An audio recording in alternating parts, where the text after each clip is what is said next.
गुरुचरणी भक्तीचा महासागर. गुरुपौर्णिमेनिमित्त सांगलीतील श्री स्वामी समर्थ मंदिर व 100 फुटी रोडवरील साई मंदिरात भक्तांची अलोट गर्दी. आरती, नामस्मरण आणि महाप्रसादाने वातावरण भक्तिमय. भारतीय संस्कृतीत गुरुचे स्थान हे देवापेक्षाही श्रेष्ठ मानले जाते.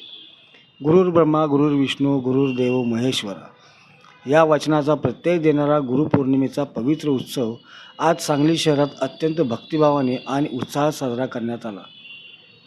गुरुपौर्णिमेच्या निमित्ताने श्री स्वामी समर्थ मंदिर तसेच 100 फुटी रोडवरील श्री साई मंदिरात पहाटेपासूनच भाविकांनी दर्शनासाठी मोठी गर्दी केली होती. श्री स्वामी समर्थ आणि ओम साईरामच्या अखंड जयघोषाने मंदिर परिसर दुमदुमून गेला होता. मंदिरांची आकर्षक फुलांनी सजावट करण्यात आली होती. पहाटे काकड आरती, त्यानंतर विशेष पूजा, अभिषेक, आरती, नामस्मरण, भजन आणि विविध धार्मिक कार्यक्रम भक्तिमय वातावरणात पार पडले.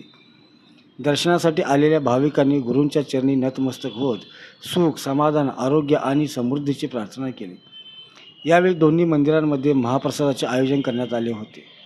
हजारो भाविकांनी महाप्रसादाचा लाभ घेतला.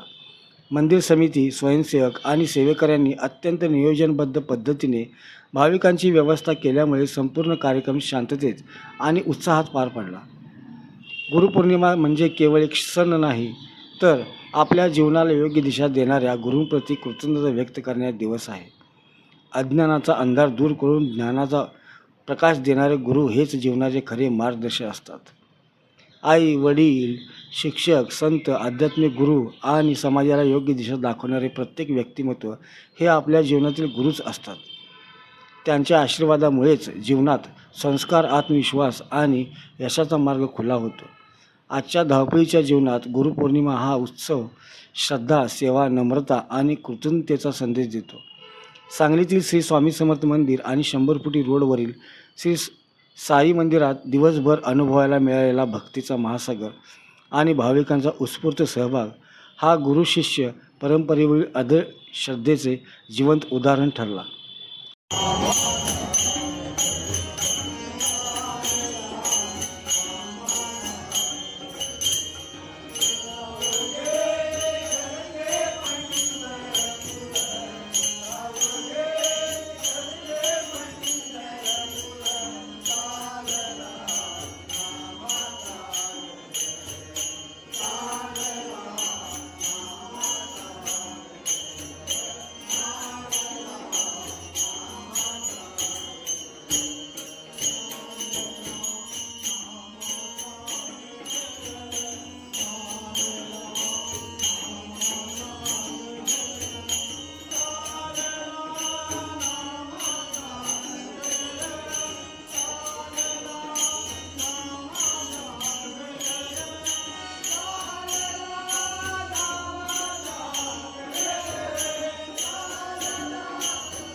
Thank